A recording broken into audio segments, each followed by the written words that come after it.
Patient आल्यावर त्यांना proper treatment लिहून दिली जाते. त्याच्यानंतर पथ्य सुद्धा सुचवलं जातं की त्यांनी काय खावं, काय खाऊ नये, ह्याचं सुद्धा योग्य ते मार्गदर्शन त्यांना मिळतं. आणि त्यानंतर नॉर्मली जी ट्रीटमेंट असते ती 3 ते 4 महिन्यापर्यंत केली जात असते, की ज्याच्यामध्ये 3 महिन्याचा जो काही डोस असतो ते पेशंट रेग्युलर घेतात आणि त्यानंतर काही हेल्प लागली किंवा काही मेंटेनन्स लागला तर त्यासाठी मदत केली जात असते. ह्या पिरियडमध्ये सप्तधातू निर्मिती चांगली होणं आणि रूट कॉज पर्यंत जाऊन औषधं ही काम करत असतात, की ज्यामुळे वरचेवर तो आजार परत होऊ नये ह्यासाठी सुद्धा काळजी घेतली जात असते. की जसं संधिवात आहे, आमवात आहे किंवा लायपोमा आहे, त्याच्यासाठी सुद्धा आपण ट्रीटमेंट करतो. किंवा वरचेवर ऍसिडिटीचा त्रास होत असेल आणि जळजळ होत असेल तर त्यासाठी सुद्धा ट्रीटमेंट केली जाते.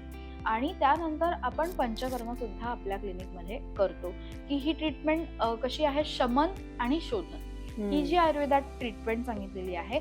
शमन ही औषधांद्वारे केली जात असतं आणि शोधन चिकित्सा ही पंचकर्माद्वारे केली जात असते. सो असं हे आपल्या पेशंट आपल्याकडे आल्यावर त्यांना हा फ्लो असतो की ते फॉलो करत असतात. त्या पद्धतीने त्यांना तुम्ही ट्रीटमेंट ट्रीटमेंट दिली जात असते.